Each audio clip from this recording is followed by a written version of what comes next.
Hola a todos, este vídeo, como ya os he dicho en varias ocasiones, en vídeos anteriores, es un complemento de los que hemos visto dedicados al estudio de las señales en tiempo discreto. Trata con un poco más de detalle la transformada Z, aunque no pretendo que sea matemáticamente muy exhaustivo de ningún modo, pero sí que tenga una cierta utilidad o una utilidad significativa desde el punto de vista de la ingeniería. Bien, comencemos por recordar lo que ya estudiamos en un vídeo anterior. La transformada Z, decíamos, es equivalente a la transformada de Laplace, pero para señales en tiempo discreto, asemejándose mucho en las propiedades que tienen ambas transformadas. Las diferencias se deben a las diferencias intrínsecas que hay entre señales continuas y señales discretas o de tiempo discreto. Bueno, en esta primera diapositiva lo que tratamos de poner es cuál es la definición de transformada Z y así, si la respuesta impulsiva ponderal de un sistema lineal invariante es HDN, sistema lineal invariante discreto, claro, su respuesta IDN pues es una convolución de XDN con la señal de entrada con esta HDN. Tal y como vimos, la fidelidad de las exponenciales complejas en los sistemas lineales invariantes pues hacía que nos permitía definir la transformada Z. Fijaos que si introducimos XDN es una exponencial Z elevada a n, ¿de acuerdo? Al aplicar la convolución de estas dos señales, de la señal de entrada y la respuesta ponderal, lo que tenemos es precisamente la definición de transformada Z. Por tanto, la transformada Z, h de z, de la respuesta ponderal o impulsiva de un sistema lineal invariante discreto, la tenéis en la última de las ecuaciones, que es el sumatorio en principio entre menos infinito e infinito de h de k, respuesta impulsiva del sistema lineal invariante discreto, multiplicado por z elevado a menos k. Esto es la definición de transformada Z. Así podemos definir, claro, la transformada Z de cualquier señal, no solamente de la respuesta impulsiva h de z o función de transferencia en el dominio discreto, ¿no? De frecuencia discreta, sino que de cualquier señal podemos aplicar esta misma definición y, como veis en la figura, podemos obtener la transformada Z de cualquier señal discreta x de n, y también podemos obtener, bueno, si es causal, obviamente, pues digamos el sumatorio se extendería entre 0 y más infinito, como aparece en la figura. Fijaos que para z igual a e elevado a j omega, con omega real, es decir, el módulo z igual a 1, la expresión anterior se corresponde con la transformada de Fourier de tiempo discreto, dTFT de HDN, es lo que llamamos en un vídeo anterior h de e elevado a j omega. Como ya dijimos en un vídeo anterior, la descartamos, esa transformada dTFT, por ser poco útil. Sin embargo, al definir la transformada Z y sus propiedades, esta transformación de tiempo discreto se nos muestra muy eficaz. Ahora bien, la equivalencia entre la transformada Z y la dTFT no es un mero cambio de variable, es una particularización para cuando el módulo de Z es igual a 1, círculo unidad del dominio Z, se suele decir. De la misma manera, la correspondencia entre el dominio de Laplace y el de Fourier o de la frecuencia se produce cuando S es igual a J omega, círculo unidad en el dominio de Laplace. En ambos casos, como ya hemos comentado muchas veces, hacer módulo de z igual a 1 o s igual a j omega facilita el análisis y el diseño de los sistemas lineales invariantes, discretos o continuos, estables. Si queremos estudiar las condiciones de estabilidad o en sistemas continuos, incluso diseñar osciladores, como ya vimos en un vídeo anterior, hemos de recurrir a dichas transformadas también, pero sin las restricciones que acabamos de comentar. Bueno, aquí tenemos que hay que estudiar para que exista transformada Z, pues tiene que, el sumatorio que hemos definido como transformada Z, pues tiene que ser convergente. Fijaos que al desdoblar el sumatorio entre menos infinito y menos 1 y 0 e infinito, tenemos la parte no causal, que está marcada en la primera ecuación, y la parte causal. Ambas han de ser naturalmente convergentes. Si el sumatorio no converge, no existe la transformada Z. Para que sea convergente se ha de cumplir que el módulo de Z es menor que un R mayúscula, que es lo que se llama radio de convergencia, y para una serie numérica discreta como la que estamos estudiando, el radio de convergencia, o sea, el radio sería el límite cuando n tiende a infinito del módulo del cociente del término a sub n menos 1 partido por a sub n. ¿De acuerdo? Bien, pues estudiemos esa convergencia en el primer término no causal. Fijaos ese cambio que hago en la primera ecuación, que es cambiar poner n entre 1 e infinito, y por tanto lo que hago es cambiar n por menos n, y por tanto queda x de menos n por z elevado a más n, al haber hecho el cambio, como digo, de signo en el sumatorio. Bien, el módulo de z debe ser menor que un radio que vamos a llamar R1, y es el límite, cuando n tiende a infinito, del término, en este caso, x menos n más 1, ya que hemos cambiado n por menos n para poner ese sumatorio entre 1 e infinito, partido por x de menos n. Bien, esto lo que nos da es representando los valores, su parte imaginaria, su parte real, lo que nos da es me refiero de z, claro, una zona, ¿no? Es la zona de convergencia, que es cualquier valor que sea menor que R1, tal cual expresa la ecuación y la gráfica que os presento. Pero claro, la parte causal también tiene que converger, es decir, ese sumatorio, de acuerdo, entre 0 e infinito, sin hacer ningún cambio de n por menos n, nada, solamente que aquí vamos a hacer un cambio de, vamos a llamar a 1 partido por z, le vamos a llamar w, y por tanto, lo que aplicamos el mismo criterio de convergencia, el módulo de w debe ser menor que r'. Le he llamado R' porque ahora tenemos que deshacer este cambio de variable y llegar a ver si realmente es convergente. Bueno, digamos, la definición de convergencia se limita cuando n tiende a infinito, igual que antes, de x de n menos 1 partido por x de n en módulo, y por tanto, deshaciendo el cambio, esto sale con que el módulo de z debe ser mayor que 1 partido por r' sub 2, o lo que llamamos mayor que r sub 2. En definitiva, sería todos esos valores de z en módulo, ¿verdad?, que están fuera de r sub 2, cuyo valor es mayor, marcado ahí en azul, es mayor que el círculo de radio r sub 2. Claro, pero hay dos partes, entonces lo que tiene que haber es una zona común para que las dos expresiones, los dos sumatorios, converjan simultáneamente. Esa zona de convergencia común entre ambas partes permite decir que existe transformada z. La zona común la he marcado ahí, una especie de anillo, marcado punteado, y el círculo que he marcado en rojo para módulo de z igual a 1 tiene que estar dentro del radio, esa zona de convergencia. Ya digo que el módulo igual a 1 es una solución particular, igual que veíamos en señales de tiempo continuo. Bueno, eso tiene que estar así para que exista transformada z, y además, haya convergencia de esos dos sumatorios, y solamente que el módulo de z igual a 1 es una solución particular dentro de las muchas que hay dentro de esa especie de sector, o sea, de esa zona común que admite muchísimas soluciones, o tiene en principio infinitas soluciones. ¿Qué propiedades de la transformada z? Pues bueno, por supuesto, linealidad. La transformada z de la suma de dos señales pues es la suma, la misma relación lineal, pero de sus transformadas.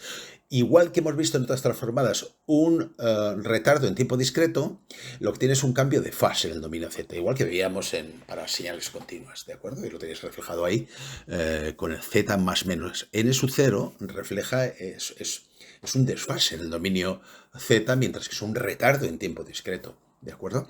Derivación. Bueno, pues si tenemos una señal x de n cuya transformada z es x de z mayúscula, la derivada de x de z respecto de z es menos 1 partido por z por la transformada z de n por x de n. No lo voy a demostrar, estoy lanzando aquí estas propiedades. Esta es un poco más rara, pero se podría encontrar similitud en tiempo con la propiedad de derivación en tiempo continuo de la transformada de Laplace, pero bueno, lo vamos a dejar aquí porque en algún caso puede ser útil.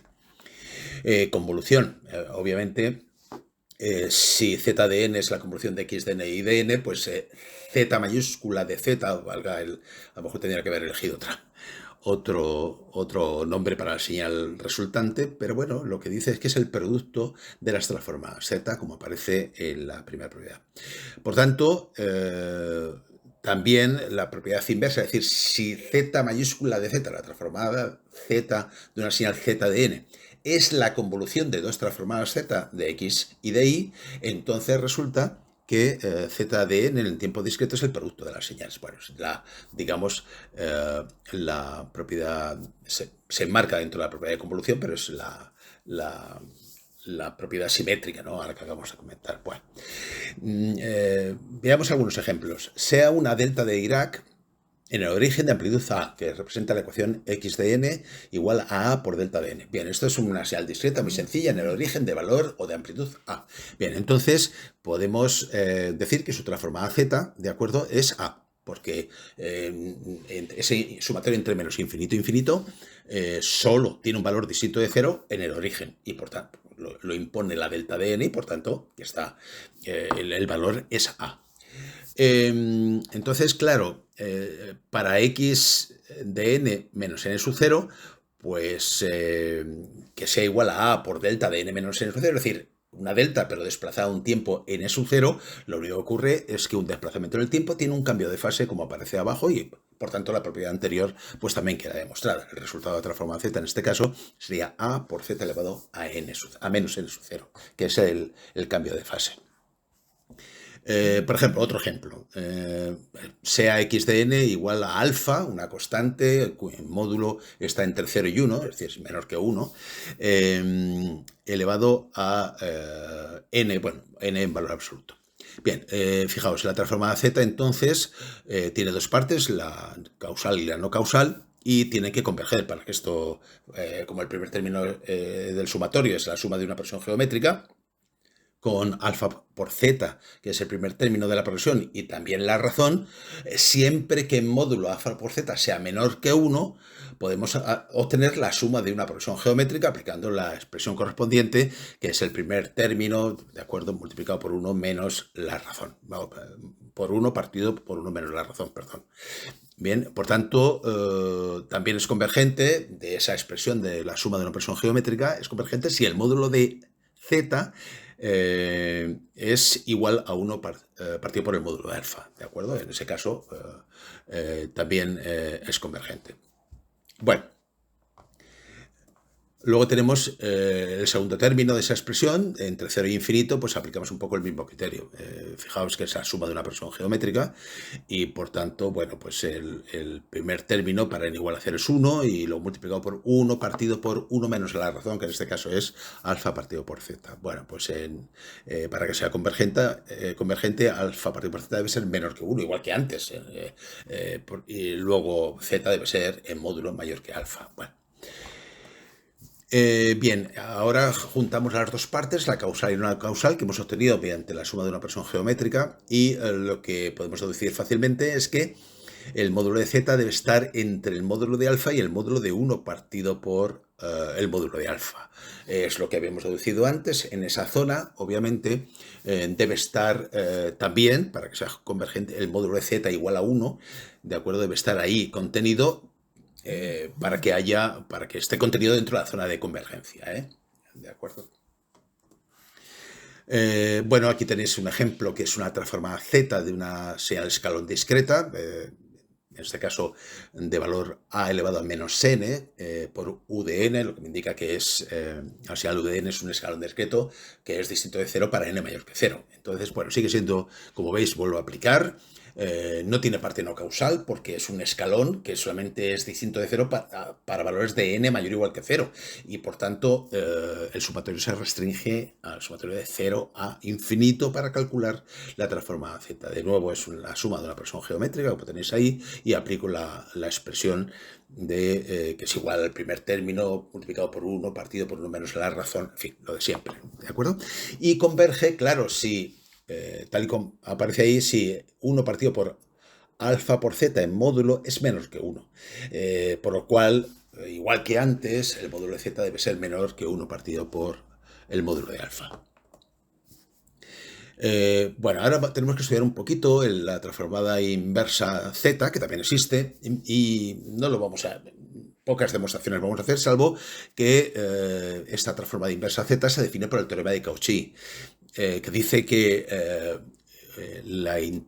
1 partido por 2 pi j por la integral circular alrededor de un círculo de z elevado a k menos 1 diferencial de z es 1 para k igual a 0 y 0 para el resto. Bueno, esto no lo vamos a demostrar, es el teorema de Cauchy, y por tanto, pues lo que podemos decir es que x de n, para hacer la transformada inversa, sería 1 partido por 2 pi j la integral a lo largo de una curva, he dicho un círculo antes, bueno, de una curva de x mayúscula de z por z elevado a menos 1 diferencial de z, que lo que me permitiría es la definición de transformada inversa z, pues vamos a aplicar el tema de la aproximación de los residuos. Esto es igual al sumatorio de los residuos de x de z por z elevado a n-1. Ya vimos cómo es esto del cálculo de los residuos, pero ahora con un ejemplo vamos a ver de nuevo, así que no os preocupéis.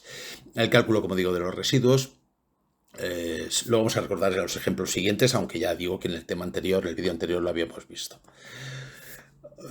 Bien, pues veamos otro ejemplo. Sea la transformada z de una señal en tipo discreto x de n, vamos a llamar x mayúscula de z. Bien, como siempre, obtener la señal x de n mediante la transformada inversa. Supongamos que x de z tiene esa ecuación, esa pinta que tiene ahí, con módulo de z, eso sí, nos dicen mayor que un medio. Estas son las condiciones y vamos a aplicar el teorema de Cauchy y el cálculo por residuos de esa integral a lo largo de una curva c. Bien, pues entonces el sumatorio entre 0 e infinito, la señal tiene que ser causal, en este caso, claro, entre 0, por eso pongo entre 0 e infinito, de los residuos de x de z por z elevado a n-1 con n mayor o igual que 0, para que sea causal la señal x de n. Bien, ¿cuánto vale x de z por z elevado a n-1? Pues ahí a n-1 pues lo tenéis ahí, z elevado a n partido por z más un medio. Bien, como tiene un polo, la expresión anterior para z igual a menos un medio, siempre para n mayor o igual que 0, pues entonces lo que hacemos para calcular los residuos solamente hay un polo, por tanto, y además no hay que hacer descomposición en fracciones simples, que es lo que os decía en el vídeo anterior, porque en este caso la función x de z es muy sencilla, solo tiene un polo.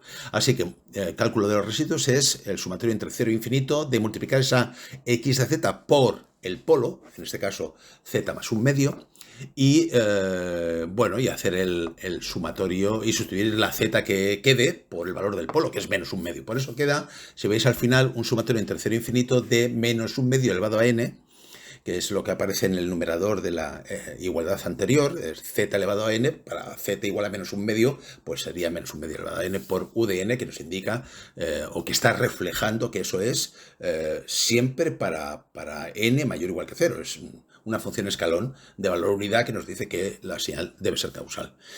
Por otro lado, la suma de una progresión geométrica, de nuevo, con infinitos elementos, con cuyo primer primer término sería para n igual a 0, sería 1, y la razón es menos un medio. Así que aplicando, aquí lo he puesto para recordarlo, aunque ya lo habíamos comentado alguna diapositiva anteriormente, bueno, pues me permite obtener efectivamente que x de n es 2/3 por u de n. Es decir, eso sería una señal escalón de valor, cada uno de sus valores en n discretos de valor 2/3.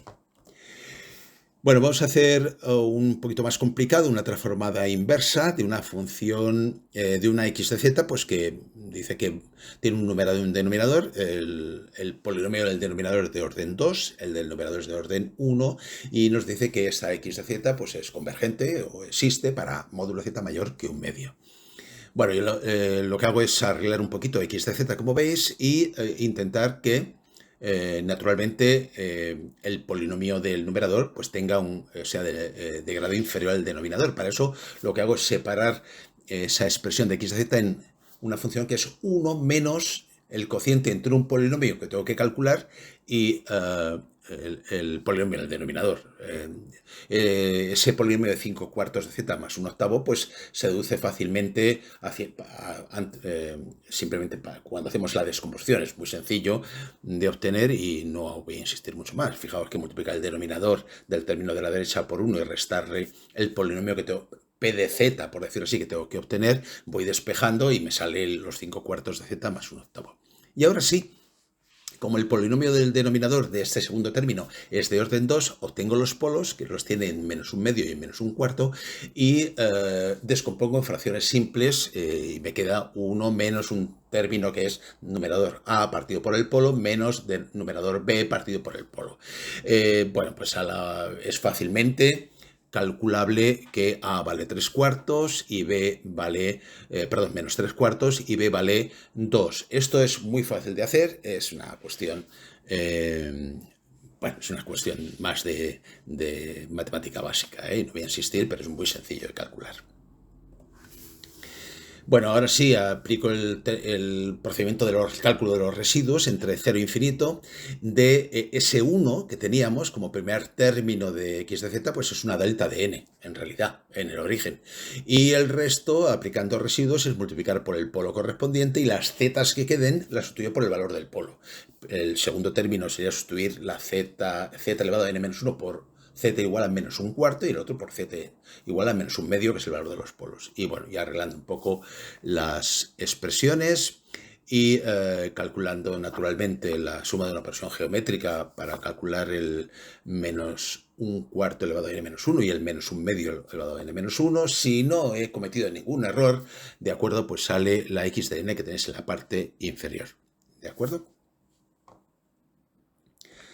Bueno, y finalmente aquí tenéis un ejemplo completo de un filtro paso bajo de orden 2 que quiero discretizar con una Q, factor de calidad igual a 0,5 y un polo doble en el eje real negativo, ¿de acuerdo? Que tiene un factor de calidad igual a 0,5, como vimos en un vídeo cuando estudiamos filtros analógicos.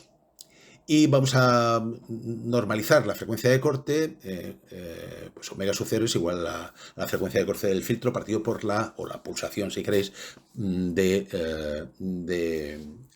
muestreo. Bueno, al hacer esto y saber lo que vale en HD es el parámetro A y el parámetro B, que lo tenéis ahí reflejado y que no, bueno, ya demostramos en su momento, pues se nos piden obtener h de z para una transformación bilineal que tenéis ahí reflejada y que vimos, y también mencionamos en un vídeo anterior, y que obtengamos también la respuesta del filtro HDN. Nos están pidiendo es que al final obtengamos la transformada inversa, ¿de acuerdo? Para obtener HDN. Bueno, aquí, bueno, T ha de cumplir, esa T mayúscula aparece ahí, la transformación bilineal, la condición de Nyquist, como partimos de un filtro que tiene su respuesta en el espectro positivo, entre 0 y omega sub 0, bueno, pues llegamos fácilmente a la conclusión de que la condición estricta de Nyquist, de que sea dos veces el ancho de banda, la pulsación de muestreo, nos hace que omega sub 0 sea menor o igual a 0,5 en realidad. Bueno, vamos a tomar exactamente 0,5, con lo cual T es igual a 2 y la transformación bilineal se queda en 1 menos z elevado a menos 1 partido por 1 más z elevado a menos 1. Bueno, aquí tenéis entonces, ya una vez que hacemos ese cambio, cómo quedaría, de acuerdo, la expresión h de z. He puesto ahí b sub 0, b sub 1 y b sub 2 porque en un vídeo anterior, cuando veíamos los filtros de segundo orden, el parámetro b sub 0, b sub 1 y b sub 2 tiene siempre la misma expresión. Para que me relaciona el mundo analógico con el mundo continuo con el mundo discreto. Pero bueno, se podía calcular, es muy sencillo. Y bueno, ahí tengo la h de z, un polinomio de orden 2 en el numerador y un polinomio de orden 2 en el denominador. Bueno, entonces podemos obtener fácilmente que a partir de la h de z que hemos visto, pues cómo se relacionan las señales de salida en tiempo discreto con las entradas en n, en n-1 y en n-2, de forma muy sencilla, manteniendo los coeficientes son los mismos que aparecen en h de z, como ya vimos anteriormente, y despejando i de n, pues bueno, ahí aparece una expresión de IDN. Claro, el filtro que nos ha salido es un filtro que es de tipo ARMA, media movimiento, y AR también recursivo, y por eso aparece una dependencia de IDN no solamente con la señal de entrada, sino también con los valores anteriores de la señal de salida, como vimos en el vídeo anterior. Bueno, al final lo que vamos a hacer es, para obtener HDN, vamos a aplicar la transformada Z inversa. Y lo primero que vamos a hacer es, como en el ejemplo anterior, es hacer que el grado del numerador sea menor que el del denominador. Así que hacemos esa pequeña operación y queda un noveno más un cociente de un polinomio de primer orden y un polinomio de segundo orden en el denominador. Bien, sacamos los polos en numerador y en denominador y esa es la última de las expresiones. Finalmente, pues lo que hacemos es aplicar el procedimiento de los residuos a las expresiones que tienen esos dos polos. El polo es doble, no podía ser de otra manera, porque partimos de un Q igual a 0,5 y naturalmente, bueno, pues ahí tenemos, matemáticamente es muy sencillo, HDN sería un noveno de delta de n para indicar que es en el origen, donde tiene un valor de un noveno, y el resto pues aplicamos residuos, saca un factor común 8 tercios, he multiplicado por los polos correspondientes, he sustituido, aplicado los residuos y me sale la expresión que tenéis en la parte inferior. Voy a hacer, sin embargo, antes de terminar, un comentario final, y es que comprobad gráficamente que es un filtro paso bajo, eso que hemos obtenido a partir de HDN o mejor de la diapositiva anterior de IDN, para que veáis que es un filtro paso bajo, pero HDN nos va a indicar enseguida que es un filtro paso bajo. Nos vamos a ver, si recordáis cómo los identificamos en tiempo discreto en el vídeo anterior. También hay que decir que si hacemos la convolución de XDN, la señal XDN genérica por esta HDN, vemos que no coincide exactamente con la expresión de IDN que hemos obtenido anteriormente. Por un lado, esta transformación bilineal, como las demás, es aproximada, y en segundo lugar, dicha transformación está pensada para filtros de Butterworth o Chebyshev, y el que hemos diseñado pues no lo es. Bueno, pues con eso terminamos, espero que os haya gustado y os invito a los próximos vídeos que vamos a dedicar a un tema muy interesante, que es el ruido en los sistemas electrónicos y de telecomunicación y cómo tratar de evitarlo.